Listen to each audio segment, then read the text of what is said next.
આજના દિવસે બાપુની ચોથી પુણ્યતિથિ છે. એ નિમિત્તે આપણે સર્વ ભેગા થયા છે.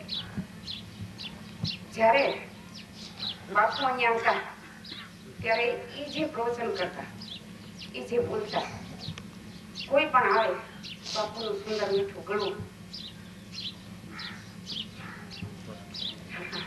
સ્વામીજી બાપુ જ્યારે ગાતા તે એવું સુંદર ગળું ગાતા, પોતે ભજન બોલતા, સત્સંગ કરતા, અને સત્સંગ કરતા ત્યારે જે ખોટી વાતો હોય એની ઉપર તેઓ પ્રહાર કરતા. ત્યારે એક દિવસ સ્વામીજી સુરતમાં ગયા. ત્યારે સુરતમાં બિપિનભાઈ ની ત્યાં બદલી થઈ ગઈ અને બિપિનભાઈ ત્યાં બાપુ પધાર્યા. ત્યારે એક સત્સંગી ભાઈ જે સ્વામીજી આગળ જતા હતા એની આગળ બાપુએ સત્સંગ કર્યો તો બાપુને કીધું કે બાપુ તમે અસલ સ્વામી સચ્ચિદાનંદજી જેવું જ બોલો છો, તમને એની પુસ્તકો ગમશે. એટલે બાપુએ એ પુસ્તક મગાવ્યું. પછી વાંચીને એને એટલું બધું ગમ્યું કે પોતે અવારનવાર વાંચતા, વંચાવતા, સૌને પ્રેરણા આપતા કે જરૂર વાંચો અને પાછું પૂછી લે તમે વાંચ્યું છે કે નથી વાંચ્યું. પછી એની અંદર બાપુ બીમાર થયા, મુંબઈમાં હોસ્પિટલમાં દાખલ કર્યા. બાપુ જ્યારે હોસ્પિટલમાં દાખલ થયા ત્યારે પુસ્તકો વાંચતા હતા. જસલોક હોસ્પિટલમાં દાખલ થયા, પછી પાછા હરકિશનમાં આવ્યા. સ્વામીજીને આનંદભાઈ પૂછ્યું કે બાપુ તમે પુસ્તકો સ્વામીજીના વાંચો છો તો સ્વામીજીને મળવું છે? મળ્યા તો નહોતા, રૂબરૂ નહોતા મળ્યા. તો કે હા મળીએ, જો આવે તો હા જરૂર આવે. પછી સ્વામીજીને કેવડાવ્યું, સ્વામીજી આવ્યા, સ્વામીજી મળ્યા અને એટલા પોતે ભાવ વિભોર થઈ ગયા કે પોતે રહ્યા. સ્વામીજીની આગળ એટલું બધું રહ્યા અને પોતાનું હૃદય હલકું એને એટલા માટે રહ્યા કે આપણે મળ્યા બહુ દેરી છે ને. ત્યારે સ્વામીજીને એમ થયું બે સંતો એવી રીતે મળ્યા પણ જાજુ સ્વામી બાપુ દયાનંદ બાપુ જાજુ ટક્યા ને. અને પછી તો બાપુની સમાધિ દીધી.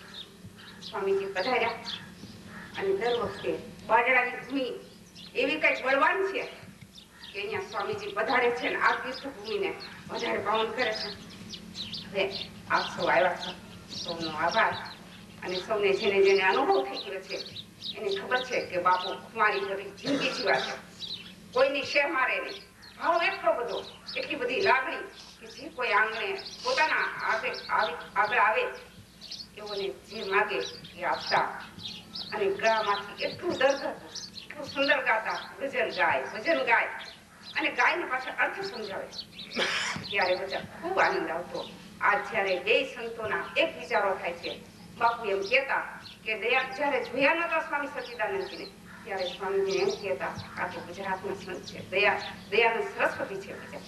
એમ આજ બાપુની પુણ્યતિથિ આપણે માનીએ છીએ કે બાપુ અંતરિક્ષમાં ખૂબ ખુશી થતા છે. આ બધું જોઈને આનંદ પામતા હશે ને આપણને સદૈવ આશીર્વાદ દેતા હશે. બીજું કે સ્વામીજી પુસ્તકો લખે છે. તેમનો આશ્રમ એક અત્યાર સુધી દંતાલી પેટલાદમાં હતો, અત્યારના ઊંઝામાં છે અને કોબા ગાંધીધામ પાસે છે કોબા, ત્યાં પણ છે. ગરીબોને પુસ્તકો, અનાજ, કપડા અને સત્સંગ તો કરે છે. પોતાનું શરીર સ્વાસ્થ્ય સારું હોય કે ન હોય છતાં ગામે ગામ સ્વામીજીને એટલા બધે પડાપડી થાય છે કે સ્વામીજીને પ્રવચન કરવા બોલાવે છે. સ્વામીજી મોજથી જાય છે. પુસ્તકો દ્વારા પણ લોક કલ્યાણના કામો કરે છે. સંદેશમાં અને ફુલછાપમાં સ્વામીજીના પ્રવચનો આવે છે. એટલે સ્વામીજી એટલા બધા પ્રખ્યાત થઈ ગયા છે છતાં એટલા ભાવ વેદાંતી હોવા છતાં ભાવવાળા છે, ખૂબ લાગણીવાળા છે. એમના સંપર્કમાં આવ્યા પછી એટલો આનંદ કરાવે કે સૌને એમ થાય કે સ્વામીજી મહારાજ છે, પોતાના જ છે. તદુપરાંત આ કાર્ય કરવા છતાં એક નવું કાર્ય એ કર્યું છે કે દંતાલીની અંદર સ્મશાનની અંદર મફત લાકડા, 1 રૂપિયો લઈ અને મફત લાકડા આપે છે. એટલે સ્વામીજી અવનવા કામ કરે છે અને સ્વામીજી ખૂબ આયુષ્યવાન બને ને આપણા બાપુની પ્રેરણા સૌને મળે, આશીર્વાદ મળે. ભાવના સાથે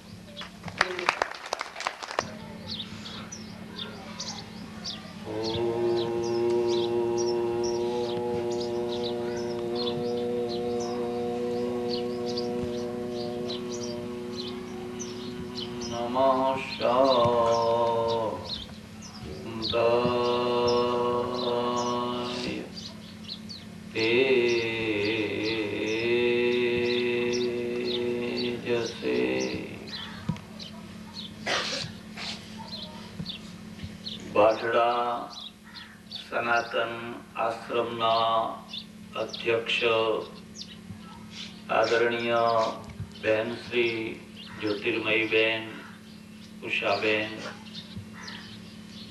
સાવરકુંડલા સ્વામિનારાયણ ગુરુકુલના સંસ્થાપક સંચાલક વંદનીય સ્વામીજી, વંદનીય સંતવૃંદ, સજ્જનો અને બહેનો,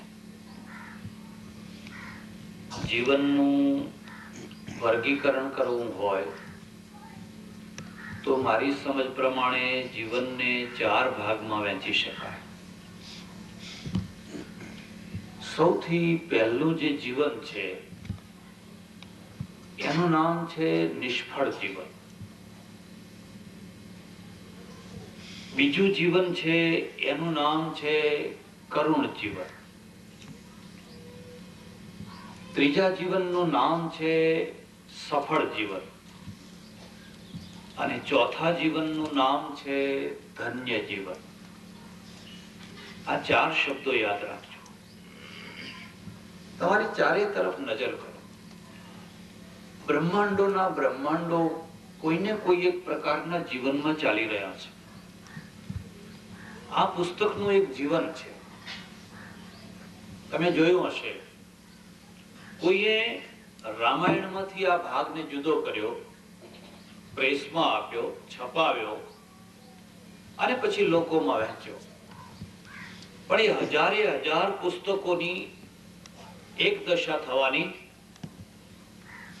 એ 1000 પુસ્તકો વહેંચાશે, એમાંથી કેટલાક તરત અભરાઈ ઉપર ચડી જવાના અને પછી એ જૂના થઈ જશે, કદાચ નિષ્ફળ જશે, કશા કામમાં નહીં આવે. એ સફળ છે કે નિષ્ફળ છે? નિષ્ફળ છે. એમ તમારા ચારે તરફ તમે નજર કરો, કેટલાય માણસો નિષ્ફળ જીવન જીવતા હોય છે. નિષ્ફળ જીવનનો અર્થ શું છે? માણસને જે પ્રાથમિક જરૂરિયાતો મળવી જોઈએ એટલી પણ જેને ન મળે, જે ના મેળવી શકે, એનું નામ નિષ્ફળ છે. ભગવાન મળ્યા ના મળ્યા એની ચર્ચા નથી, પણ તમને જે પ્રાથમિક જરૂરિયાતો છે, તમે તમારી ખુમારીથી રોટલો મેળવી શકો છો, તમે તમારી ખુમારીથી વસ્ત્રો મેળવી શકો છો, તમે તમારી ખુમારીથી મકાન મેળવી શકો છો, રહેવાનું મેળવી શકો છો. આમાંનું કશું નથી મેળવી શકાતું. કેટલાક માણસોને તમે જોજો, સવારથી સાંજ સુધી ટુકડા રોટલા માટે ઘર ઘર રખડતા. કોઈનું ચંપલ મળે, કોઈનો ઉતરેલો જબ્બો મળે, કોઈનો ઓટલો મળે, કોઈ એકાદ અડધી ચા પીવડાવી દે, કોઈનું અડધું ભજીયું ખાધેલું મળી જાય, કોઈનો એઠવાડ મળી જાય. પેટ ભરાતું નથી અને રહેવાની જગ્યા નથી, પાસે પૈસો નથી.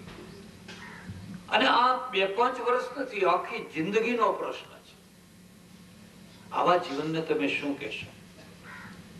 એક બીજી વાત યાદ રાખજો, દરિદ્રતા અને આધ્યાત્મિકતા બંનેને કોઈ પ્રગાઢ મેળ નથી.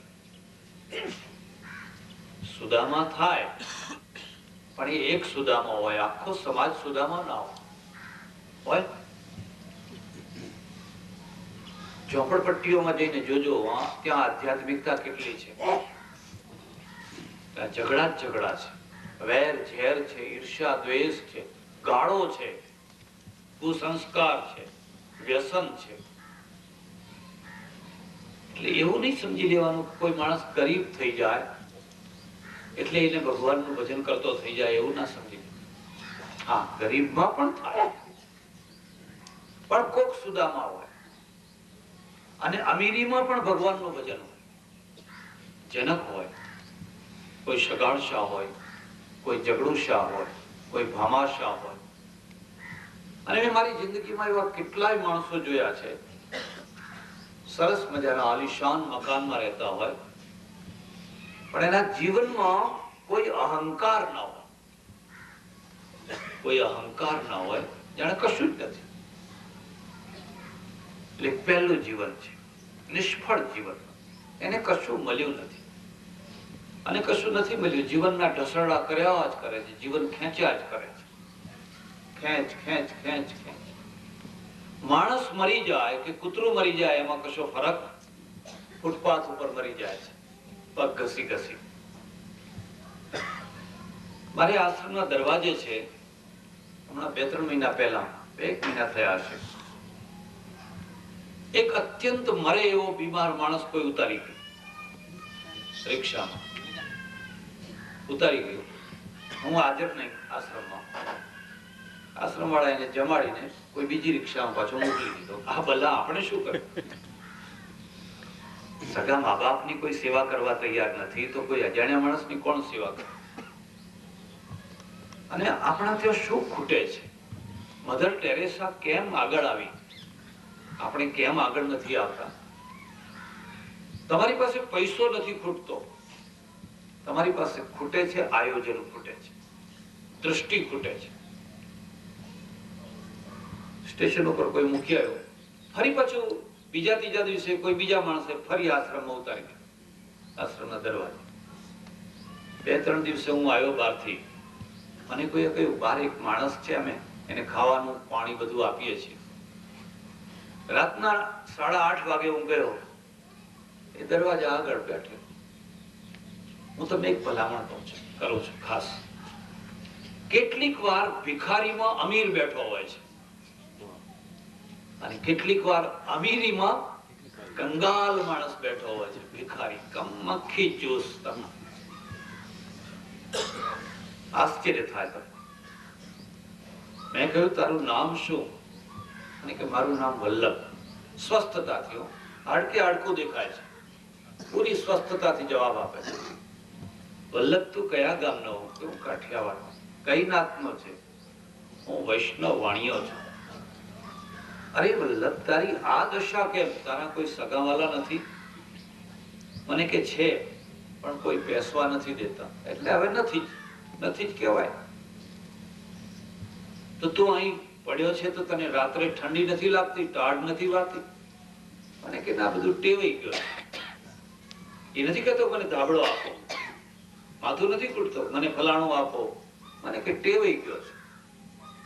મેં જોયું કે આ માણસની અંદર કોઈ ઊંચો આત્મા છે. એનું કલેવર ભલે ભિખારી થઈ ગયું હોય પણ એ ભિખારીના કલેવરમાં આત્મા તો બહુ ઊંચો છે. ચાલો આને અંદર લઈ લો, આશ્રમમાં લઈ લો.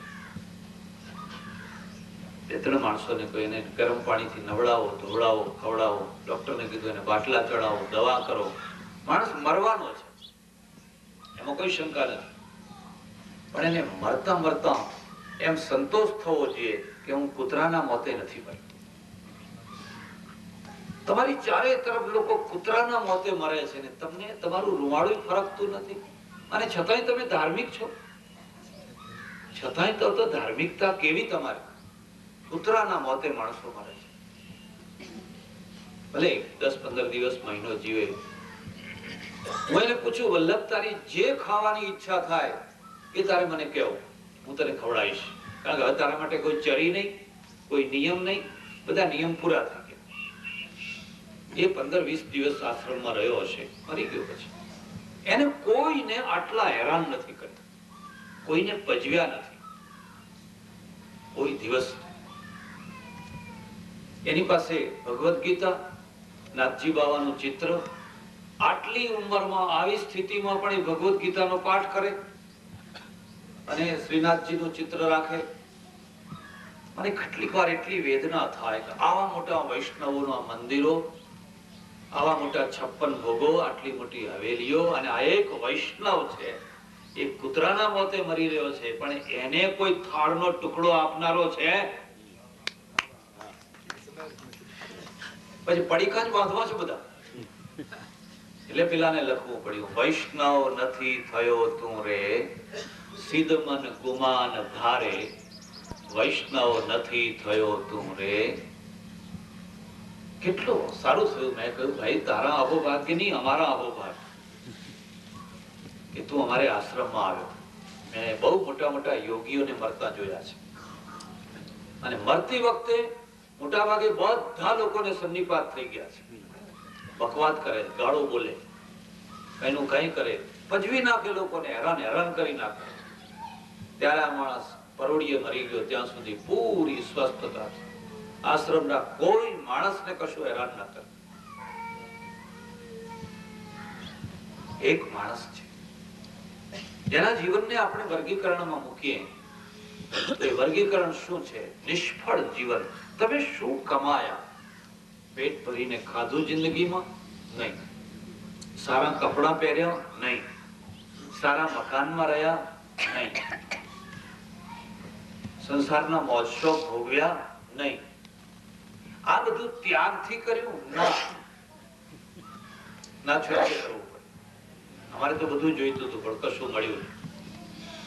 એક આ જીવન છે, નિષ્ફળ જીવન. નિષ્ફળ જીવન કેમ આવતું હોય છે? આ બીજો મુદ્દો છે. શું માણસને પરમેશ્વર નિષ્ફળ બનાવીને મોકલે છે કે તું નિષ્ફળ જીવન જીવજે? ના, ઈશ્વર એવું નથી બનાવતું. ઈશ્વર તો ઈચ્છે છે કે મેં એને ઉત્તમમાં ઉત્તમ જીવન આપ્યું છે તે સારી રીતે જીવે. તમારે જોવું હોય તો જોજો, કોઈ પણ માણસ છે ને પહેલા મનમાં મરતો હોય છે, અને જે મનમાંથી મરી જતો હોય છે ને એને જીવાડવો બહુ કઠિન હોય છે. એને બહુ કઠિન હોય છે. પણ જે મનથી નથી મરતો હોતો ને એને મારવો કઠિન હોય છે. જે મનથી નથી મરતો હોતો એને મારવો કઠિન હોય છે. તમે કોઈ વાર અમદાવાદ જજો, અને અમદાવાદમાં એક રતનપોળ છે, જોઈ છે? ઇતિહાસ જાણો છો? રતન નામની એક સ્ત્રી હતી, અને રતન નામની સ્ત્રીને એ જમાનામાં 3 વર્ષની જેલ થયેલી. જેને જેલનું કલંક લાગે એનું કોણ સગું થાય? આજે કોઈ નથી થતું. એમાં સ્ત્રી ઉપર ડાઘ પડે ને, પુરુષનો ડાઘ તો બહુ જલ્દી ધોવાઈ જાય, પણ સ્ત્રી ઉપર ડાઘ પડે એને ધોવો કેવી રીતે?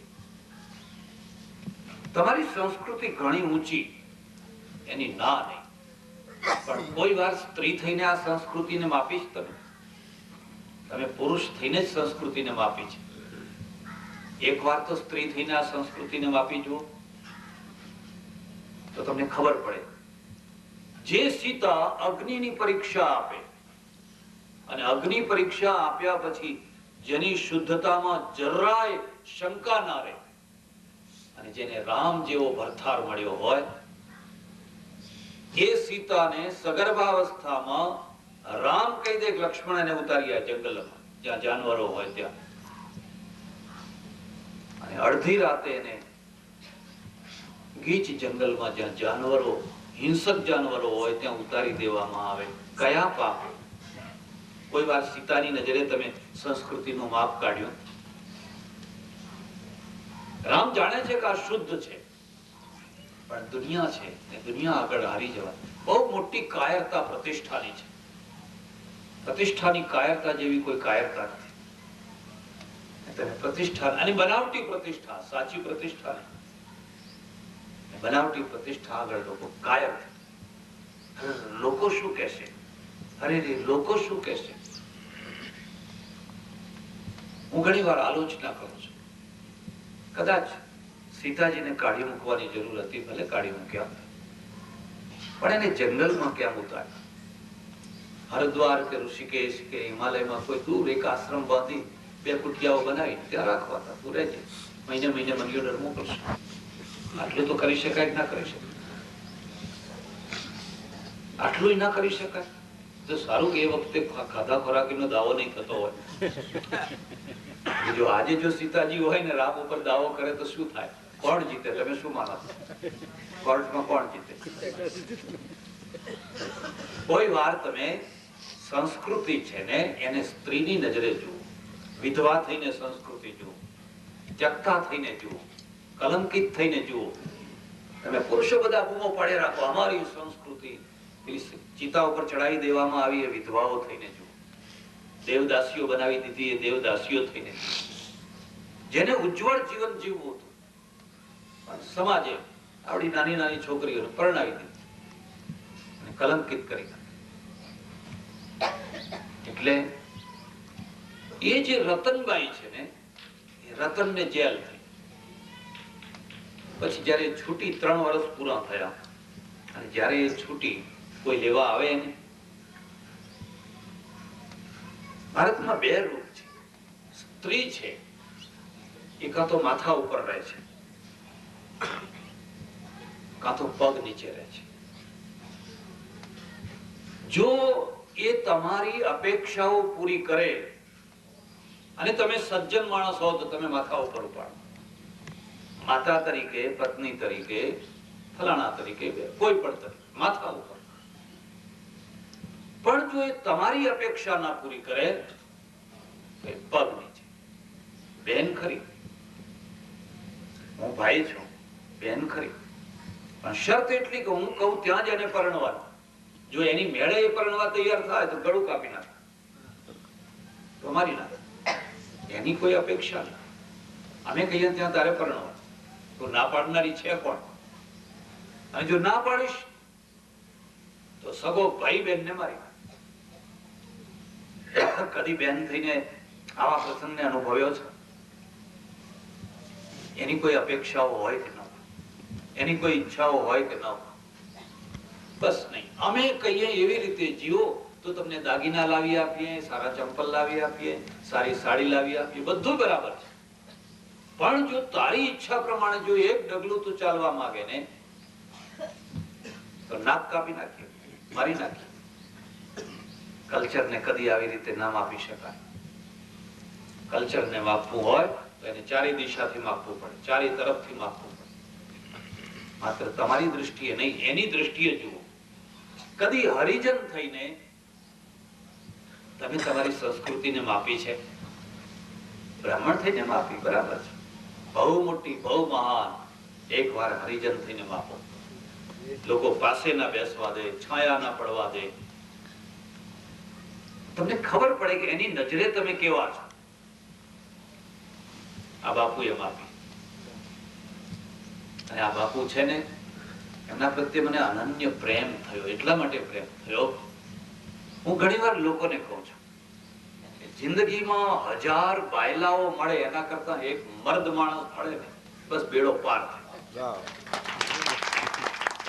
1000 બાયલાઓ તાળીઓ પાડે અને પછી ભજીયા ખાય ને ચા પીવે ને ખરો ટાઈમ આવે ત્યારે કોઈ દેખાય નહીં.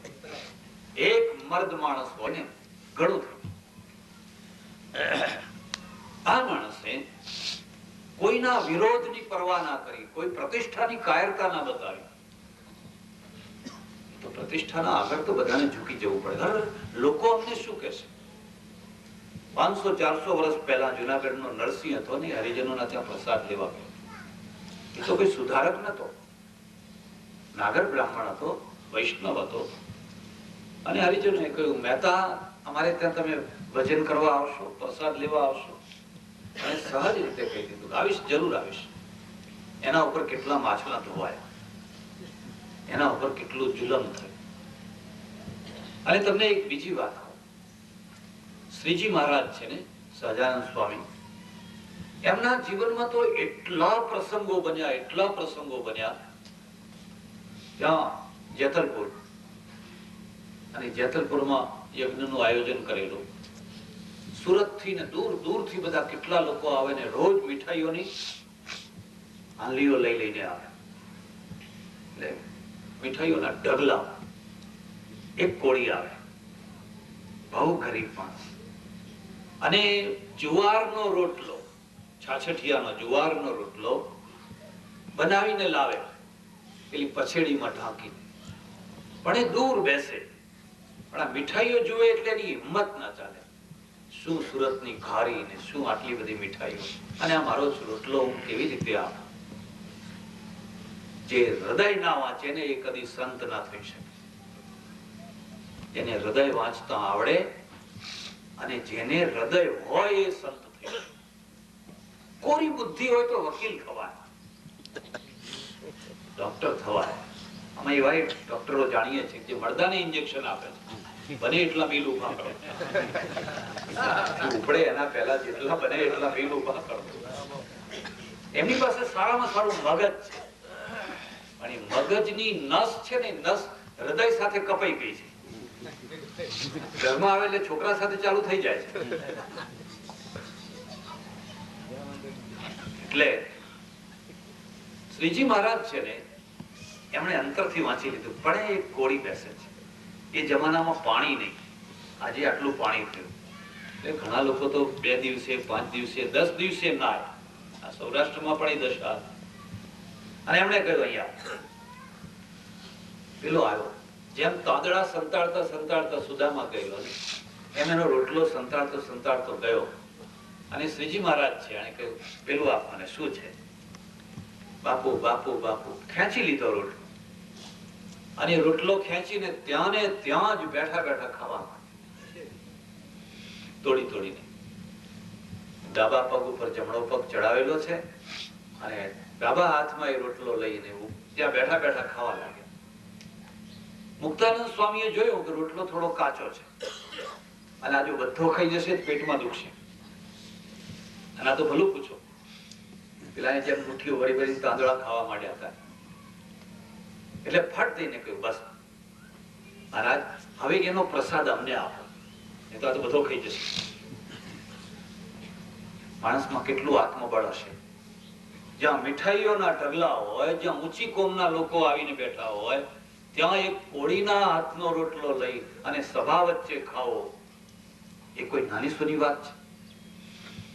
જો માણસ પ્રતિષ્ઠાનો ભિખારી થઈ ગયો હોય ને તો આવું કામ ના કરી શકે. એક સંગ્રામ વાઘરીની કથા. અડધી રાત્રે જઈને એના ત્યાં રોટલો ખાઈ આવ્યા. સંગ્રામ વાઘરી. મારી તાકાત નહીં, સ્વામીની તાકાત નહીં. અને જો અમે જઈએ તમે બધા કાઢી મૂકો પાછા. મહારાજ જરા મર્યાદામાં રહો ને. તમે મર્યાદાનો અર્થ શું કરો? અમને પોપટ બનાવવા છે, પાંજરાના પોપટ બનાવવા છે? બનાવી દીધા.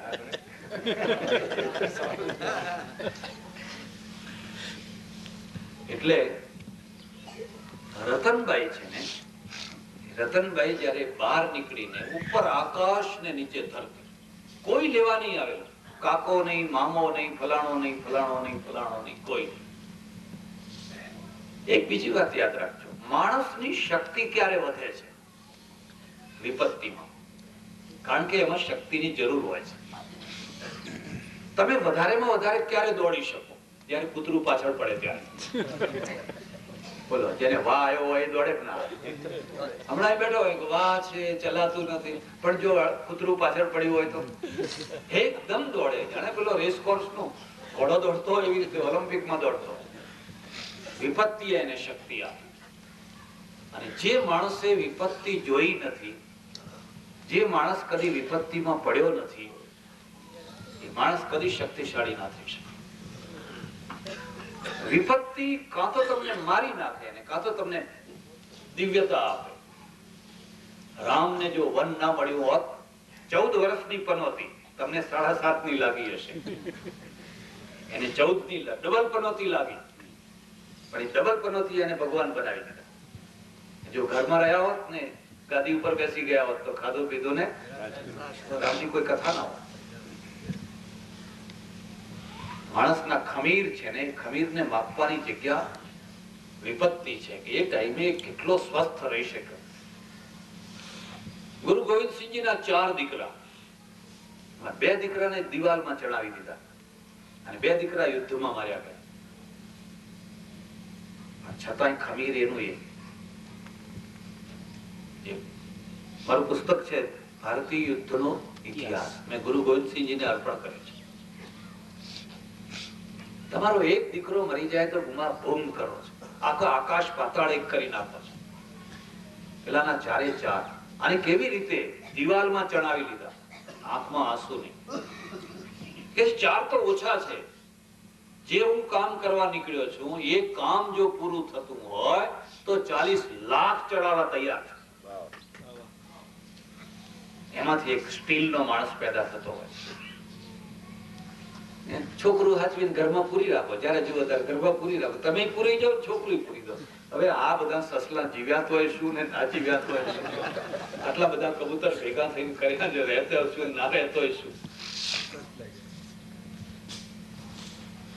જ્યારે બહાર નીકળી કોઈ લેવા નહીં આવે. પુરુષ છે ને ગમે ત્યાં જાય, કોઈના ઓટલા પર સુઈ જાય, કોઈ મંદિરમાં જાય, કઈ ગમે ત્યાં. સ્ત્રી જાય ક્યાં? એ જયારે જેલમાં ગયેલી ત્યારે એક ઢબુ પૈસો એને જમા કરાવ્યો. એ ઢબુ પૈસો એને પાછો, ઢબુ પૈસો હાથમાં લઈને નીકળી. અમદાવાદના ત્યારે ધૂળિયા રસ્તા ચાલ્યા કરે છે. કોઈ વાર મોટા શહેરોમાં જવું, મોટા શહેરોમાં જેટલી આબાદી, જેટલી સમૃદ્ધિ છે એટલી જ લાચારી છે. ગામડામાં એટલી લાચારી નથી.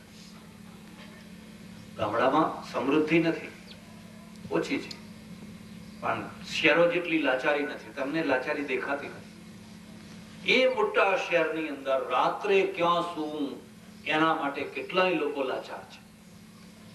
ક્યાં શું, ક્યાં જઈને સૂવું? આખો દિવસ તો ગમે તેમ બગીચામાં કાઢ્યો, અહીં કાઢ્યો. કોઈ છોકરો ઘરથી રીસાઈને આવ્યો છે, કોઈ છોકરી રીસાઈને આવી છે, કોઈની વહુ છે એ ઝઘડો કરીને નીકળી ગઈ છે. આખો દિવસ તો કાઢ્યો, હવે રાત્રે જવું ક્યાં?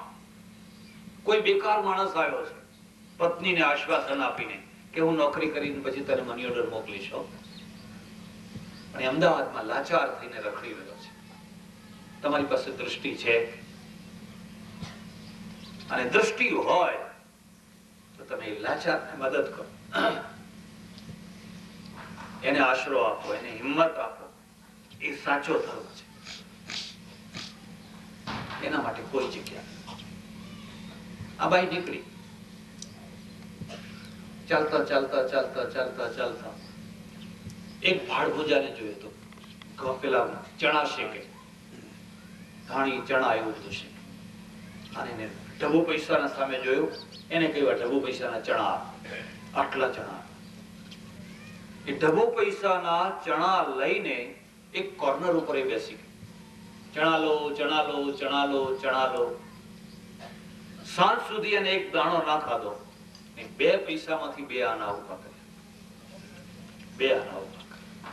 હિંમતે મરદા મદદે. બસ બીજા દિવસે 2 આનાના ચણા અને ફરી પાછા વેચ્યા. એમ કરતા કરતા કરતા કરતા આખી રતન પોળ બાંધી નાખી. આખી રતન પોળ. કોઈ લોન નહીં, કોઈ સબસિડી નહીં, કોઈ ટેકો નહીં, કોઈ આશરો નહીં, કોઈ આધાર. ખેડૂતોને પૂછજો, ખેડૂત જયારે ખેતરમાં અનાજ વાવે છે તો કેટલાક દાણા એટલી સરળતાથી ઉગી જતા હોય છે કે એના ઉપર પોચી માટી છે. કેટલાક દાણાના ઉપર સુકાયેલું ઢેફું પડ્યું હોય છે, એને ઉગવા નથી દેતું. પેલાને ઉગવું છે પણ ઉપર સુકાઈ ગયેલું ઢેફું પડ્યું એટલે એ જરાક જોર કરે ત્યારે માળ ઉગે છે. કેટલાક દાણાના ઉપર પથરો પડ્યો હોય, આટલો પથરો, એને તો ઘણું ઉગવું છે. પણ જો બળોકો દાણો હોય ને તો વાંકો ચૂકો આમ તેમ થઈને પણ ઉગતો હોય છે. જે સરળતાથી ઉગી ગયા તો ઉગી ગયા, એમાં કઈ મોટો પુરુષાર્થ. કૃષ્ણને તમે જીવન ચરિત્રમાં જોયું, અરે જન્મતાની સાથે જેને જેલમાં જન્મવું પડ્યું, ભાલા ચોકી પહેરામાં ભાલા, અને જેને મોત માથે ભમતું હતું એવી સ્થિતિમાં જેને જન્મ થયો, અને જન્મતાની સાથે જેને ભાગવું પડ્યું. જો ના ભાગ્યા હોત તો સવારે, અને છતાં એ દાણો કેટલો ઉગ્યો, કેટલો ઉગ્યો, બધા બીજા ઉગેલા દાણાને ઢાંકી. આ એનું પોતાનું બળ છે. બસ આખી રતનપોળ ઉભી કરી નાખી. અને જયારે રતનપોળ થઈ એટલે પછી કાકા આવવા લાગ્યા, મામા આવવા લાગ્યા, ભાઈઓ આવવા લાગ્યા, બધી ભાભીઓ આવવા લાગી. ઓહો, અમે તમને ખોળતા હતા, તમે ક્યાં ગયા હતા? અમે તો હનુમાનજીની બાધા માની હતી. પૈસો હોય ને એટલે મિત્રો ખોળવા ના પડે, મિત્રોથી બચવું પડે, મિત્રો ખોળવા ના પડે. પૈસો ન હોય ને ત્યારે મિત્રો ખોળો તો તમને કોઈ દેખાય. આ વ્યક્તિની પાસે શું છે? નિષ્ફળ જીવન, એને એકદમ નિષ્ફળ જીવન ઉપર હતી, પણ એના અંદર જે શક્તિ હતી ને એ શક્તિ એને સફળ જીવન બનાવી. એટલે પરમેશ્વર, કુદરત છે એ કોઈને નિષ્ફળ જીવન આપવા માંગતી નથી. માણસ પોતે એનો ઉપયોગ ના કરે તો એની જુદી વાત છે. એક સફળ જીવન, ના એના પછી એક બીજું જીવન છે. એને હું નિષ્ફળ જીવન કરતા મોડું માનું છું. મારી વાત તમને ગમે તો સ્વીકાર, આટલું સ્વીકાર કરો. તમારા છોકરામાં સંસ્કાર પાડજો. કયા સંસ્કાર? બસ બેટા, કોઈનું મફતનું આપેલું ખાઈશ નહીં. બસ ઘણું થઈ ગયું. મારે તમને બીજું કઈ બહુ નથી કહ્યું. અને જોજો તમારો છોકરો કેવો થાય છે. મારો ઓળખીતો એક ફોજદાર હતો, બ્રાહ્મણ હતો, ને ધોતિયું જ પહેરે. ફોજદાર હતો તો ધોતિયા વાળા જ ફોજદાર કહેવાય. એ માણસ એ જમાનાની અંદર ખૂનની તપાસ કરવા જાય તો ગામમાંથી એક બ્રાહ્મણના છોકરાને બોલાવીને રસોઈ બનાવડાવે. 10 આના આપી દેવા, 6 આના પોતાના, 4 આના એના. 10 આનામાં અત્યારે બહુ સસ્તું, એટલે સારી રીતે કોઈનું નહીં ખાવાનું. મારે શા માટે કોઈનું મફત ખાવું? મારો પગાર, આ પગારમાંથી વધાયેલા પૈસા, એ બધો ઢગલો હું મૂકીને મરી જાઉં અને છોકરાઓ પાછળ ફનાફાતિયા કરે, એના કરતા હું ગૌરવપૂર્વક જીવું. લોકો એમ તો કહેશે ને કે એક ફોજદાર એવો છે જે કોઈના ઘરનું પાણી નથી પીતો. બાકી તો લોકો શું કહે છે તમે જાણો છો. ઉપરથી કે સાહેબ આયા, સાહેબ આયા, સાહેબ આયા, પણ પાછળ શું કે છે તો સાંભળો. આ માણસ કેટલું ગૌરવપૂર્વક જીવ્યો. એકવાર મારી પાસે વ્હીલ લઈને આવ્યો. મને કે હવે મારું મરણ નજીક છે અને મેં આ વ્હીલ કરી જોઈ જાઉં તરત. આશ્ચર્ય થયું. એના વ્હીલમાં એને લખેલું કે મારા 3 છોકરાઓ, એ 3 છોકરાઓએ વર્ષમાં 3 વાર ફલાણી જગ્યાએ મળવું અને ગોળના લાડુ કરીને ખાવ. ગોળના લાડુ. મેં કહ્યું ભાઈ એ તો ઠીક છે, પણ ત્યાં ગોળના લાડુનો આગ્રહ કેમ રાખ્યો? મને કે બાપજી, મારા પૂર્વજો ગરીબ હતા, અમે બધા ગોળના લાડુ ખાતા. આજે અમે પૈસાદાર થયા, પણ મારે એ ગરીબીનું ભાન કરાવવું છે એટલે મેં લખ્યું છે કે તમારે ગોળના લાડુ કરે. મારા છોકરાઓ કોઈ મદ્રાસ રહે, કોઈ કલકત્તા રહે, કોઈ મુંબઈ રહે, આજે સુખી છે. એ મળશે ક્યારે? એટલે મારે મારા કુટુંબને તોડવું નથી. એટલે મેં આ ત્રણ પ્રસંગો ઉઠવી દીધી. આજે આ પ્રસંગ છે તો આપણે ભેગા થયા. જો આ પ્રસંગ ન કર્યો હોત તો મારે અહીંયા આવવાની શી જરૂર, તમારે આવવાની શી જરૂર? પ્રસંગે આપણે બધા ભેગા થયા. તમારા છોકરામાં આટલા સંસ્કાર પાડજો. બેટા, તારા પરસેવાનું ખાજે, તારા હકનું ખાજે. કોઈનું દાન ધર્માદો ના ખાઈશ, કોઈનો મફતનો રોટલો ના ખાઈશ. જોજો એ સ્ટીલનો છોકરો થશે. હવે તમે એવી ઈચ્છા રાખો કે ખાલી એ સ્તોત્રો બોલ્યા કરે ને ફલાણું બોલ્યા કરે, ટીલા ટપકા કર્યા કરે, તો ઠીક છે, ઉપરનું ઘડતર ઠીક છે, એની એ જરૂર છે, પણ ખરું ઘડતર આ છે. અને એ ઘડતરમાંથી માણસ છે ને સિંહ જેવો પેદા થતો હોય છે. એટલે પહેલી વાત છે. એક બીજું જીવન છે, હું એને કરુણ જીવન કહું છું. નિષ્ફળ જીવન તો સારું. કરુણ જીવનનો અર્થ છે એની પાસે ઢગલા બંધ પૈસા છે, બંગલો છે, ગાડી છે, બધું છે, કોઈ કમી નથી એની પાસે, અને બધું હોવા છતાં નથી ખાઈ શકતો, નથી ખવડાવી શકતો, કોઈ નહીં, બસ કઈ નહીં. એ જે ભિખારીનો ભિખારી. હમણાં 4 વર્ષ પહેલા મારે ત્યાં એક સજ્જન આવ્યા. મને કે તમારે આશ્રમમાં 5000 રૂપિયા આપવા છે. જાઓ ઓફિસમાં આપો. ક્યાંથી લાવ્યા? કોણે મોકલ્યા છે? મને કે બાપજી, તમારા અન્ન ક્ષેત્રમાં જમવા માટે વર્ષોથી એક બ્રાહ્મણ આવતો, ફલાણો. મેં કહ્યું હા ખરું, એ મરી ગયો. હા. પછી એને વાત કરી. એ માણસ ચીથડે હાલ, ગંદાતા ફાટેલા કપડા, અને કોઈ ભજીયો આપે, કોઈ ચા પીવડાવે, કોઈ બીડીનું ઠૂઠું આપે, આખો દિવસ. અને કોઈ એક બારણા વિનાનું ખોખા જેવું હતું ત્યાં પડ્યો રહે. અને મરી ગયો. પછી 8-10 દિવસે કોઈને ખ્યાલ આવ્યો કે આ મરી ગયો, એનું તો બધું થઈ ગયું, આપણે એનો સામાન તો ફેંદો. એને સામાન ફેંદ્યો તો સાબુના ખોખામાંથી 50,000 રૂપિયા નીકળ્યા. સાબુનું ખોખું હોય ને એમાં એને 50,000 રૂપિયા મૂકી રાખ્યા. આખી જિંદગી એ માણસ કઈ કોઈ ભજીયો આપજો, કઈ ચા પીવડાવજો, કે બીડી આપજો, આમને આમ છે. હવે આ 50,000 હોવા છતાં પણ એનો ના ઉપયોગ કરી શક્યો, ના કોઈને આપી શક્યો, કશું જ. આવા કેટલાય માણસો હોય છે. પછી પેલા સારા માણસોના હાથમાં આવ્યા, બધે વેચી દીધા સંસ્થાઓમાં, પણ એ પોતે જાતે કશું કરી શક્યો. તમારી પાસે કેટલું છે એનું મહત્વ નથી, તમે એમાંથી કેટલાનો ઉપયોગ કરી શકો છો, કેટલો કરાવી શકો છો. દયાનંદ બાપુની એક વિશેષતા, એમને ખવડાવવાનો શોખ હતો. અને ભટ્ટે કહ્યું, એકવાર મારે ત્યાં આવેલા, મજૂરો કામ કરે, કડિયા કામ ચાલે બાજુમાં બંગલા, 10, 15, 20 મજૂરો. અને પછી કે દેખ મેરી એક ઈચ્છા હૈ, આ બધાને ચૂરમું બનાવીને ખવડાવ. આપણે ત્યાં પહેલા બનાવતો ને ચૂરમું, ઉપર ચોખ્ખું ઘી નાખવાનું. ભલે બાપુ તમારી ઈચ્છા. કેમ ભાઈ, એને ચૂરમું બનાવીને ખવડાવવાની શું જરૂર છે? એ કઈ આપણા વેવાઈ છે? એ કઈ સાહેબ છે? અરે વેવાઈને તો આખી દુનિયા ચૂરમું ખવડાવે, નહીં ખવડાવો તો ખવડાવવું જ પડશે ને. સાહેબને ખવડાવવું પડશે.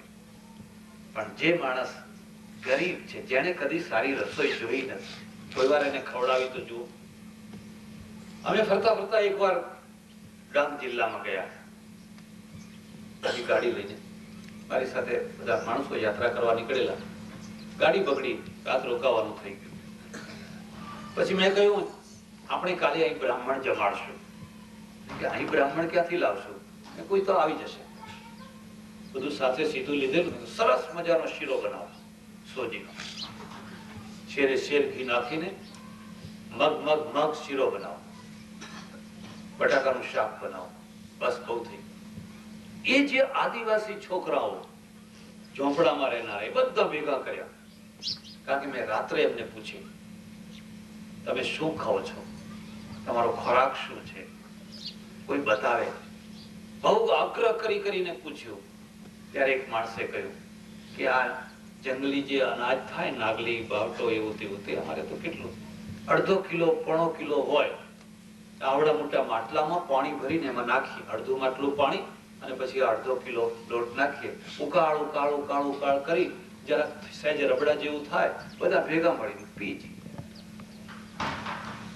પછી તમે બૂમો પાડો, ક્રિશ્ચિયન વધી ગયા, ખ્રિસ્તી વધી ગયા, ખ્રિસ્તી. તમે કોઈ દિવસ એમની તપાસ કરવા ગયા? પછી ખ્રિસ્તી ના વધે તો શું વધે? અને શીરો ને શાક ને સરસ બનાવીને બધાને જમાવ્યું. આમના ચહેરા જુઓ, એના ચહેરા ઉપર કઈ આનંદ, કઈ તૃપ્તિ, કઈ આનંદ. જો આ તૃપ્તિ, જે આનંદ છે ને, એ જ તારો જમણવાર કરીએ છે. એનાથી ઉલટી વાત કરો. એ જ બધા માણસો સાથે કાશી ગયા. મારી સાથે એક સજ્જન, એને જમાડવાનો બહુ શોખ, પટેલ. એ પાછો એની મેળે બધું નક્કી કરી આવે. સ્ટેશન ઉપર રેલવેનો ડબ્બો, એટલે ત્યાં બધી રસોઈ બનાવી. રસોઈ તૈયાર થઈ. પંડ્યા જે બધા એના આગેવાન 2-3 આવ્યા, આવીને કહે છે, સસ્તાનો જમાનો. એ કહે છે કે અમે જમવા તો આવીએ, પણ એક માણસને 11 રૂપિયા દક્ષિણા આપો તો આવીએ. ત્યારે તો 1 રૂપિયો જ ઘણો થઈ જતો. એટલે આણે કહ્યું, ભાઈ મારી શક્તિ નહીં, 1 રૂપિયો આપો. કે નહીં તો અમે નહીં આવીએ. પણ નહીં આવો તો રસોઈ કેમ બનાવડા? આ તો કેવું ભીડમાં લેવા છે, બધાને ભીસમાં લેવાની વૃત્તિ. તો ચહેરો ઉતરી ગયો. 300 માણસો બોલાવ્યા છે, તો રૂપિયો આપું તો 300 રૂપિયા થાય. અને ત્યારે તો સસ્તો આનો જમાનો હતો. 6 રૂપિયા સિમેન્ટની થેલી હતી, 6 રૂપિયા સિમેન્ટની થેલી. 11 તો બાપજી મારાથી ના અપાય. હું કશો વાંધો નહીં, હવે વિચાર કરો. મને કે શું કરશું? મેં એમ કહી દે કે ઘર ભેગા થાવ, ચાલ આ સીધું આ બધું ઉપાડ, હું તને જમાડવા લઈ જાઉં છું. આ બધી રસોઈ ઉપાડ, લારીઓ મંગાય અને લારીમાં મુકાવી દે, ચાલ મારી સાથે. અને જે એક અનાજના ટુકડા માટે બિચારા ભૂખ્યા બેઠા હતા, ફિર સામને બધું. કોઈ તારી પાસે દક્ષિણા નહીં માંગે, આશીર્વાદ આપશે, આંતરડી ઠરશે, કારણ કે ભૂખ્યા છે. દરિદ્રાન ભર કૌંતેય માં પ્રયચ્છૈશ્વરે ધનમ વ્યાધિતસ્યૌષધમ પથ્યમ નિરુજસ્ય કિમૌષધૈ. મહાભારત. ભીષ્મ પિતા છે નહીં, કૃષ્ણ બોલે છે, યુધિષ્ઠિરને કહે છે, દરિદ્રાન ભર કૌંતેય, એ કૌંતેય જે દરિદ્ર છે એને આપ. માં પ્રયચ્છ ઐશ્વરે ધનમ, જ્યાં પહેલેથી ટેકરો છે ત્યાં ટેકરો કરવાની જરૂર નથી. વ્યાધિતસ્ય ઔષધમ પથ્યમ, જેને રોગ થયો છે એને દવા, નિરુજસ્ય કિમ ઔષધૈ, જેને રોગ જ નથી એને દવા ખવડાવવાનો શો? એક કરુણ જીવન છે. માણસ કમાય છે, ઘરમાં બધું છે, બસ ઉપયોગ નથી કરી શકતો અને ભોળી રીતે જીવન જીવે છે. મારા ઓળખીતા એક શેઠ હતા, દેવ થઈ ગયા. શું તમને વાત કરું, એ સસ્તાના જમાનામાં એમની વ્યાજની આવક 3.5 લાખ રૂપિયા. બીજી બધી આવક તો જુદી, ખાલી વ્યાજની આવક જ 3.5 લાખ. મુંબઈમાં રહે, પહેલેથી વસી ગયેલા અને પેઢી બહુ જોરદાર ચાલે. પત્ની પણ દીકરીઓ થઈ, દીકરો ના થયો, વારસદાર. પછી મોટી ઉંમરે એમણે બીજી પત્ની કરી, ગામડામાંથી લાવેલા.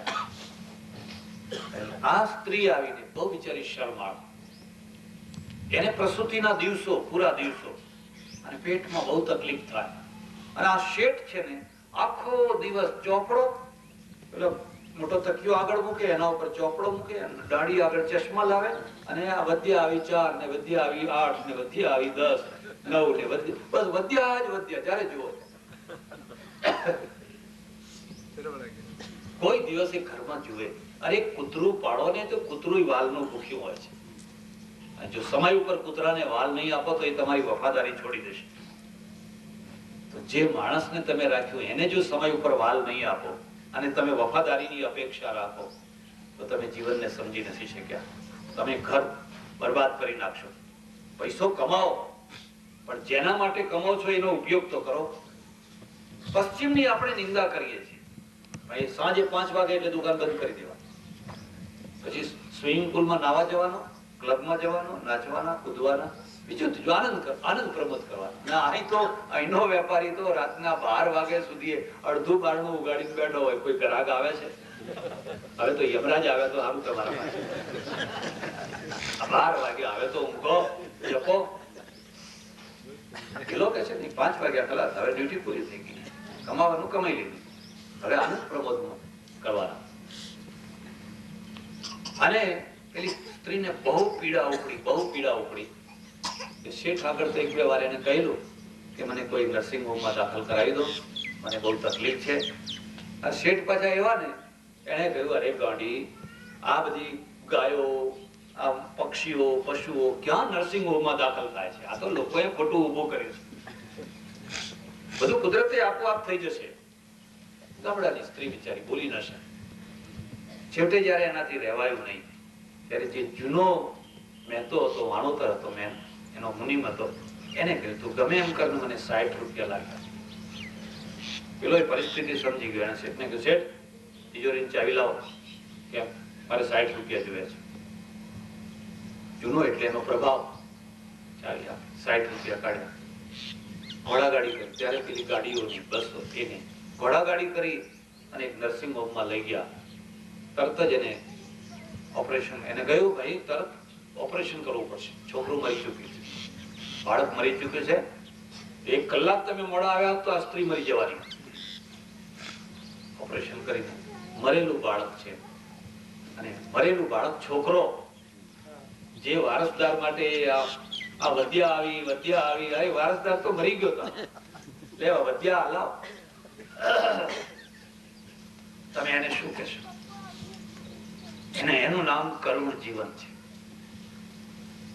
એ કોઈ સારો માણસ નથી ખાતો, નથી ખાવા દેતો, નથી બાળ બચ્ચાનો, નથી કોઈ કુટુંબનો, નથી કોઈનો, અને છે શક્તિ ઘણી છે, શક્તિમાં કોઈ કચાશ. પણ આમ જુઓ તો કશા કામ. એક ત્રીજું જીવન છે, એને હું સફળ જીવન કહું છું. સફળ જીવન એ અર્થમાં છે કે 2 પૈસા કમાય છે, આવડામાં જોર છે, ખેતી કરે છે, નોકરી કરે છે, ધંધો કરે છે, વ્યાપાર કરે છે, 5-50 હજાર કમાય છે, અને ખાય છે, ખવડાવે છે, એના કુટુંબમાં આબરૂ છે, ઘરના બધા માણસોની ઈચ્છા પૂરી કરે છે, અને જેમ સારી રીતે માણસ જીવન જીવતો હોય એમ સારી રીતે જીવે છે. જરૂર પડે તો ફંડ ફાળામાં 5-25 આપે છે, ગામમાં સારું કામ થતું હોય તો આપે છે, સ્કૂલ બંધાતી હોય તો આપે છે. તમારે એક સફળ જીવનની એક વ્યાખ્યા તો કરવી પડશે ને. કેટલીક વાર તમે અમુક બાબતમાં ના માનતા હો. આ મુંબઈ વાળાને પૂછી જુઓ કે ગણેશ ચતુર્થી વાળા ફંડ ફાળો ઉઘરાવા આવે એટલે આપવું પડે કે ના આપવું પડે, અને ના આપો તો શું થાય? એમ અત્યારે તો એટલો અહીં નવરાત્રીના ગરબા હોય એટલે છોકરાઓ નીકળી પડે. હવે તો રોડ ઉપર ઉભા રહે છે, ગાડીઓ રોકે છે. હવે તમારે નવરાત્રીના ગરબા કરવા છે, એમાં ગાડીઓ કેમ રોકો છો? એને 5 રૂપિયા આપો ને તો હવા કાઢી નાખશું, ફલાણું કરશું, નહીં જવા દે.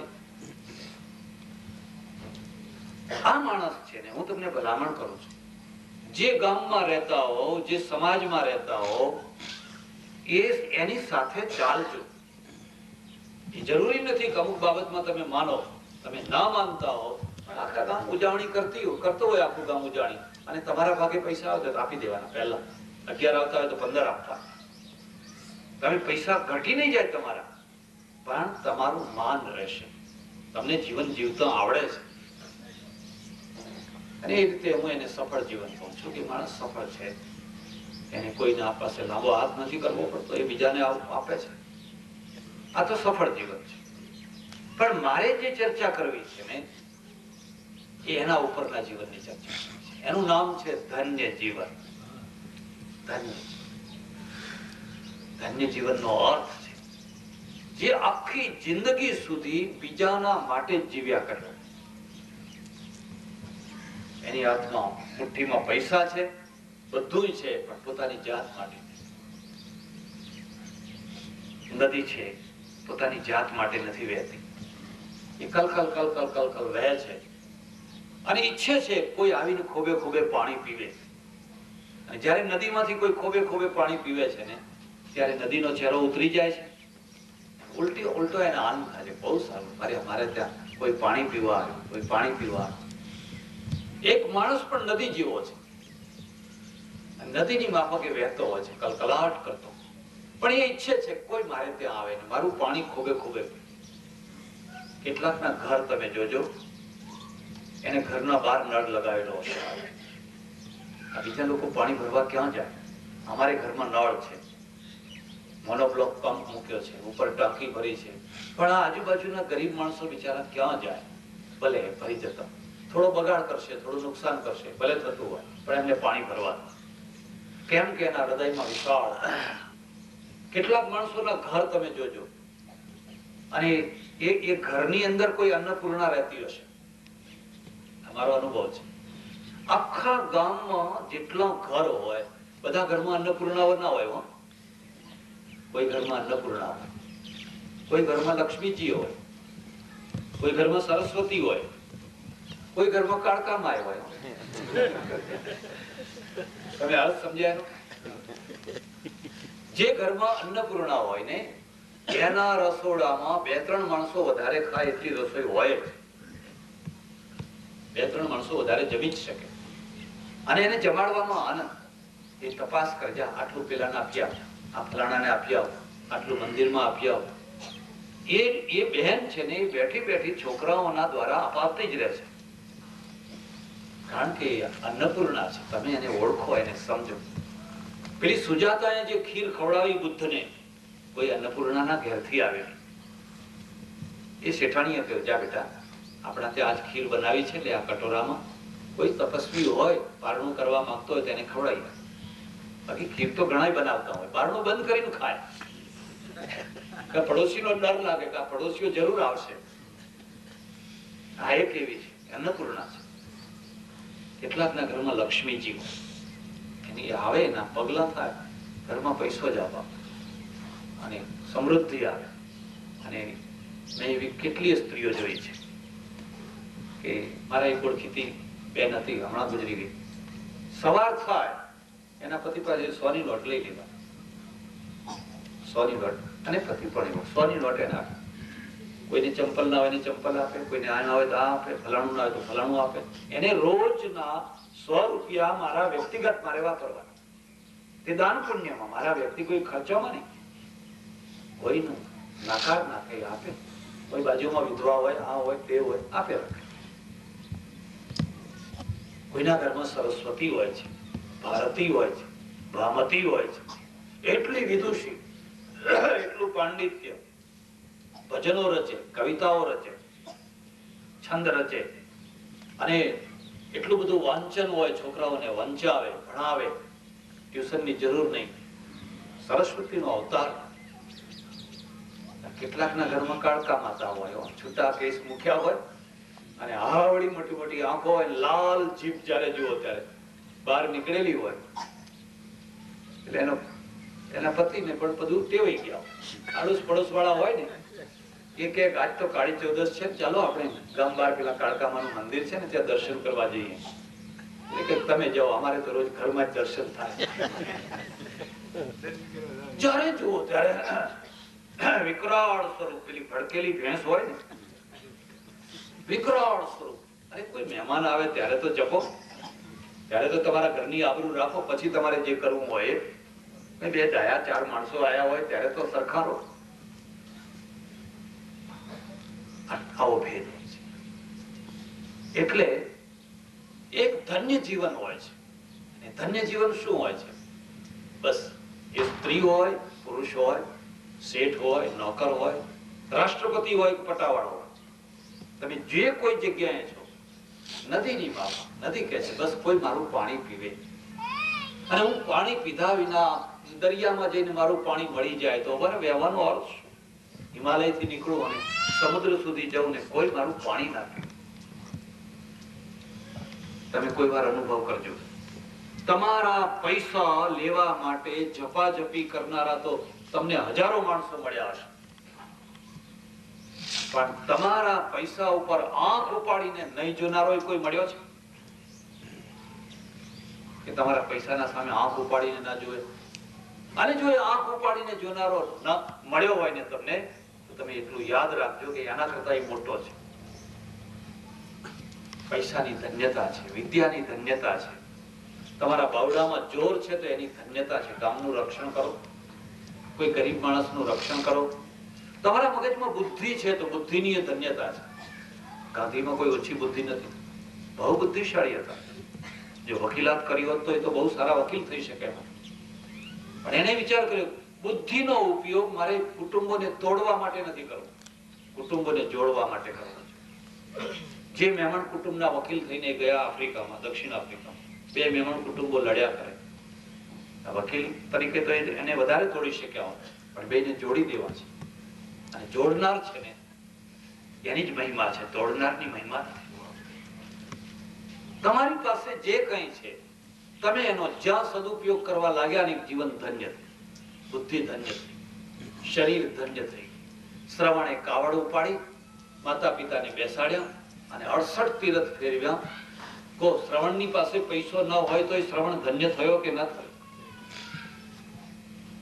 એક ભામાશા હતો, એને તલવાર ચલાવતા નથી આવડતી, પણ જે તલવાર ચલાવનારો હતો એ હારી ચૂક્યો હતો, થાકી ગયો, પૈસા નતા, પગાર ક્યાંથી આપવો? લશ્કર બધું પગાર વિના વિદ્રોહ કરવા તૈયાર થયો. ત્યારે આ વાણિયાનો દીકરો પાછળ પાછળ ચાલતો અને એને કહ્યું પ્રતાપ ઉભારો, તમારી તલવાર ને મારો પૈસો બેયનો સરવાળો કરો. ધર્મ તો બચશે, સંસ્કૃતિ તો બચશે, એકલી તલવારથી નહીં, એકલા પૈસાથી નહીં. આવો આપણે બેયનો સરવાળો કરીએ.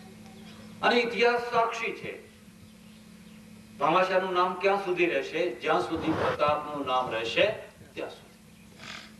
બધા ઘણા ભામાશાહ હતા, બધા દબાવીને બેઠા હતા, કોઈ પૈસો આપવા તૈયાર નથી. કારણ કે એમને ધન્યતા જે છે એને વરમાળા પહેરાવા તૈયાર. અને ભામાશાહને ધન્યતાની કન્યાએ વરમાળા પહેરાવી, ભામાશાહ અમર થઈ. વંદનીય બ્રહ્મલીન સ્વામીજી નું જીવન એક ધન્ય જીવન, એક પૂરેપૂરું ધન્ય જીવન. પંજાબ થી આવ્યા, શીખ પરિવારમાં જન્મ્યા, કોઈ તીવ્ર વૈરાગ્યમાંથી ઘર છોડીને નીકળી ગયા, ફકીરી લીધી, ભ્રમણ કર્યું, ચારે તરફ ફર્યા, ઠોકરો ખાધી. खुरसरू होता है इंसान ठोकरें खाने के बाद और रंग लाती है हीना पत्थर पे घिस जाने के बाद. જેને ઠોકરો નથી ખાધી, આ ગરુ કરાવો, અરે શું ગરુ કરાવો, આ ઠોકરો જ ગરુ છે.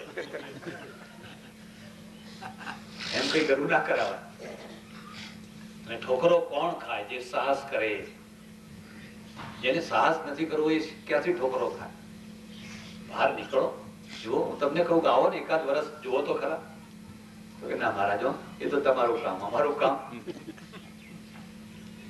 આખા ભારતમાં ભ્રમણ કર્યું, ક્યાં ક્યાં ફર્યા, વિચરણ કર્યું. અને એના અંદર જે એક આત્મા હોય છે, દરેકનો એક આત્મા હોય છે. એક માણસ છે તરત લલચાઈ જાય છે, ને એક માણસને ખૂબ લલચાવા પછી પણ એ લલચાતો કેમ નથી? બાકી અમારે ઘણા સાધુઓ હોય, એ તરત જ ખોળતા હોય. કોઈ બડી જગા હો, अच्छा महंत हो तो वहां शिष्य होना है. બધી જાગીર મળે, સંપત્તિ મળે. આ માણસ કેમ લલચાઈ ગયો છે? એક માણસ એવો છે કે એને લલચાવનારા મળે છે, પણ એ લલચાતો નથી. અંગત છે, અંગતનો પગ. બધી માતાઓ અંગત પેદા નથી કરતી. કે રાવણની સભામાં જઈને પગ રોપી આવે એવો અંગત તો કોઈ માં જ પેદા કરતી હોય છે. તમારા જીવનની અંદર કેટલી લાલચો આવી, અને બધી લાલચોમાં તમે અડગ થઈને ચાલતા રહ્યા તો સ્ટીલનો માણસ થાય, લોઢાનો માણસ. સૌરાષ્ટ્રમાં આવ્યા. સૌરાષ્ટ્રની વિશેષતા છે. સૌરાષ્ટ્રની કેટલીક વિશેષતાઓ છે. સૌરાષ્ટ્ર વીર પુરુષોની ભૂમિ છે, અને વીર પુરુષોની ભૂમિ હોય એ જ સંત પુરુષોની ભૂમિ થાય. કોઈ દિવસ વીર પુરુષો પેદા ના થતા હોય ત્યાં સંત પેદા થાય જ નહીં.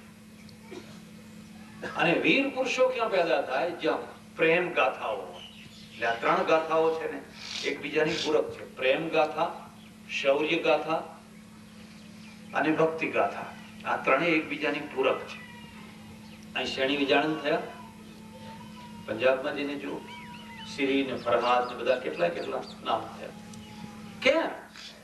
શેણી ને વિજાણનની કથામાં શું છે? બલિદાન છે, કુરબાની છે. હવે બીજો દયા માણસ હોય તો કે હેડો આ શેણી ગઈ, બીજી આપણે ઘણી શેણીઓ છે. પેલો માણસ હાડકા ગાડી નાખે 100 ચાંદરી ભેંસો લેવા માટે વનનો થઈ જાય. કેમ? શા માટે? એમાં કોઈ ડાપણ છે? એમાં કોઈ અક્કલ છે? અને ડાપણ વાળાની કોઈ કથા જ નથી હોતી. ડાપણ વાળાની એટલી કથા, ખાધું પીધું રાજ કરી મરી ગયા. પછી જેનું ડબરું ચસક્યું હોય એની જ કથા હોય, એ વિના કથા ના હોય. એક માણસ આખી જિંદગી સુધી 100 ચાંદરી ભેંસો ફોડવા માટે ગામે ગામ રખડે ને જંતર વગાડે ને છેવટે હિમાલયમાં જઈને હાડ ગાડી આવે. એના દોહા રચાય, એના ગીતો રચાય, એના નાટકો રચાય. કારણ કે એમાં કથા છે, સ્ટોરી છે. એમ વંદનીય સ્વામીજી મહારાજ આ આશ્રમમાં આવ્યા, અહીંયા રહ્યા, વર્ષો સુધી રહ્યા. એમના જીવનમાંથી 3 વાતો યાદ રાખવા જેવી છે. શાસ્ત્રીય સંગીતનો અનન્ય પ્રેમ. અને સંગીત છે ને એ મસ્તિષ્કની વસ્તુ નથી, એ હૃદયની વસ્તુ છે. એ તમારા હૃદયના તાર ઝણઝણાવી નાખે. અને પેલા વદ્યા આવી 4 ને વદ્યા આવી 8 ને હવે એમને આગળ જઈને કઈ વગાડો ને તો એ કે માથું ફૂટે છે, આગળ જા માથું ફૂટે છે. એમને ખબર નથી કે કેદારો ગાય છે, મલ્હાર ગાય છે, કયો રાગ ગાય છે. બધું એક કલા ને બલા ને બધું સરખું છે. આ માણસ છે. અહીંયા આ જગ્યા ઉપર ભારતના સારા નામાંકિત ગવૈયાઓ અને વાજિંત્ર વગાડનારાઓ આવતા ને અહીંયા આશીર્વાદ મેળવતા, પોતાની કલા રજૂ કરતા. અને એમને લાગતું કે અમારી કલાને પરખનાર, સમજનાર એક માણસ છે. કલાકારની આ એક બહુ મોટી વિશેષતા છે. એને પૈસો તો સૌને ગમે, પણ કદર છે ને એને સમજનાર માણસ છે. જયારે સમજનાર નથી હોતો ને એમને કોઈ પૈસો આપે ને એનું મન ભરાય. આપવા ખાતર તમે 200 રૂપિયા આપી દીધા, પણ એક માણસે એને સમજીને આપે. એટલે અમારે ઉર્દુમાં એક શેર છે, યાદ રાખવો હોય તો રાખી લેજો. ન પૂછો હાલ મેરે કારોબાર કા, અંધોं के शहर में आईना बेचा करता हूं. न पूछो हाल मेरे कारोबार का, શું ધંધો કરું છું પૂછશો નહીં, ભલા થાવ. પેલા બહુ હટ કરીને બતાવો ને બતાવો. શું અરે ભાઈ દર્પણ વેચવાનો ધંધો કરું છું. તો એમાં શું ખોટું? ના, પણ આંધળાની નગરીમાં વેચવું. અંધો કે શહેર મેં આયના બેચા કરતા. કલાકારનું પણ એવું છે. સ્વામી પાસેથી એક પહેલી વાત, એમની પાસેથી એક બીજી વાત શીખવાડી. ઉપરથી એટલા કઠોર, વાઘ જેવા, સિંહ જેવા, ડર લાગે, પણ અંદરથી એટલા જ મલમુલાયા, એટલા માખણ. કેટલા લોકો ઉપર એમણે કૃપા કરી, કેટલા લોકો ઉપર દયા કરી. અને આપવા બેસે એટલે શું આપવું એ કઈ માપ વિનાનું આપી બેસે. આટલી ઉદારતા, આટલી દયાળુતા. બીજી વાત. અને ત્રીજી વાત, એમને સુફીઝમ ઉપર પ્રેમ હતો. ધર્મ ખરો, પણ સુફીઝમ. અને સુફીઝમ ને સંતિઝમ, આપણા ત્યાં હિન્દુઓમાં સંત, મુસ્લિમોમાં સુફી. આ બંને હૃદયના પ્રાણી, હૃદયના માણસો છે. જે સાચું લાગે, જે ઠીક લાગે એ કહી દે. તમે એમની પાસે બેસો તો બુલ્લે શાહની કાફીઓ સંભળાવે, ફરીદ બાબાની વાતો સંભળાવે, અને એવી એવી કઈ હૃદયમાં ચોટ કરે એવી વાતો સંભળાવે. સુફીઝમ. આ ત્રણ વાતો એમની વિશેષતા. આપણે દર વર્ષે આજની તિથિએ એમની તિથિ ઉજવીએ છીએ. આજે 4થું વર્ષ છે.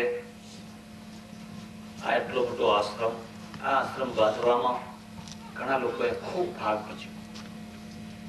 એમની બીમારીમાં સેવા કરી. આનંદભાઈ, ભલાભાઈ, બીજા મુંબઈના ઘણા ભાઈઓ. પણ આ બંને બહેનોએ શ્રીજી મહારાજને લાડુબેન, લાડુબા ને જીવુબા આખી જિંદગી સુધી શ્રીજી મહારાજ. તમે કોઈ વાર મારા આશ્રમમાં આવજો. મારા આશ્રમમાં મેં દાદા ખાચરનું સ્ટેચ્યુ મૂક્યું છે. દાદા ખાચરનું સ્ટેચ્યુ મૂક્યું છે. એટલા માટે મૂક્યું છે, જો સમર્પણ કરવું હોય તો દાદા ખાચર જેવું. 30 વર્ષ સુધી શ્રીજી મહારાજ એમના ત્યાં રહ્યા. દિવસે મહેમાન આવે, રાત્રે આવે, વહેલા આવે, મોડા આવે, કોઈના ચહેરા ઉતરી ના જાય. બાપુ બાપુ બાપુ, જયારે જુઓ ત્યારે જે વસ્તુ જોઈએ. એ માણસમાં કેટલો ત્યાગ હશે, કેટલું સમર્પણ ભાવ હશે. તમે 2 દિવસ તો મને રાખી જુઓ, ખબર પડે. બીજા દિવસે તો કે મહારાજ સાધુ તો ચલતા ભલા, ભલે ચલતા ભલા. અંદર અંદર પતિ પત્ની ગુસપુસ વાતો કરે. મહારાજ ક્યારે જવાના છે? તું પૂછ ને, તમે પૂછો. 30 વર્ષ સુધી. એકવાર શ્રીજી મહારાજે કહ્યું, દાદા આ બધી મિલકત કોની? બાપુ તમારી. મારું કશું નહીં હો, તમારી. તો બોલે છે કે ખરેખર અંદરથી બોલે છે કે હા બા લે તો તાંબાના પત્રે લખી આપવાની. અને તાંબાના પત્રે લખી આપ. પછી તો કહ્યું, દાદા તાંબાના પત્રે તે લખી આપ્યું કે આ મિલકત બધી મારી? તો કે હા બાપુ તમારી. તો હવે તું અહીંથી જતો રહે, તમે બધા તમારા કુટુંબ લઈને જતા રહો, હવે તમારે અહીં રહેવાય નહીં. સંતને સંતપણા રે નથી મફતમાં. અને એના એ ટાઈમે દાદા ખાચર છે પોતાના પરિવાર સાથે ગઢડા ગામને છોડીને ચાલી નીકળ્યા. 4-5 ગૌ ગયા હશે. બધાને વિચાર થાય કે મહારાજે આ શું કર્યું? 30 વર્ષથી જે ઉભા પગે સેવા કરે છે એનું બધું પડાવી લીધું, એનું બધું લઈને હવે પહેરેલા કપડા એને કાઢી મૂક્યા. એ 5 ગૌ ગયા હશે. અને મહારાજે ઘોડાવાળાને દોડાવ્યો, જાઓ દાદા ખાચરને કહેજો મહારાજની આજ્ઞા છે, તું પાછો આય, કુટુંબ સાથે પાછો. અને હવે તમને કાઢી મૂક્યા હોય તો તમે શું કરો? અરે મણની ચોપડાઓ. આ ભાવો ઘરમાં ક્યાંથી ઘાલ્યો? અમે આવા નતા જાણતા. એ તરત પાછો કે બેટા આ તો બધું તારું જ છે, મેં તો તારી કસોટી, આ તો બધું તારું જ છે. કેટલી મોટી ઉદારતા દાદા ખાચરમાં, અને કેટલી મોટી ઉદારતા શ્રીજી મહારાજની. એની કથાઓ અમર થતી હોય છે. મહારાજ શ્રી સેવા કરનારા લોકો. અને આ બંને બહેનો વાઘની બોર્ડમાં રહેવું એ કોઈ રમત વાત છે? કબૂતર પાડવા સહેજ છે, વાઘ પાડી જોજો, ખબર પડે. અનન્ય નિષ્ઠાથી ઉભા પગે સેવા કરે. એવું લાગ્યું કે આ આશ્રમ બધું ખલાસ થઈ જશે કે શું, કોણ સંભાળશે, કેવી રીતે ચાલશે? મારો એક વિશ્વાસ છે, તમારી દાનત સાચી હોય, તમારી દૃષ્ટિ સારી હોય અને તમને ઈશ્વર ઉપર નિષ્ઠા હોય તો તમારી હયાતી પછી તમારો આશ્રમ, તમારી મિલકત સવાઈ દીપી ઉઠે. ભગવાન સંભાળી, ભગવાન વ્યવસ્થા કરે.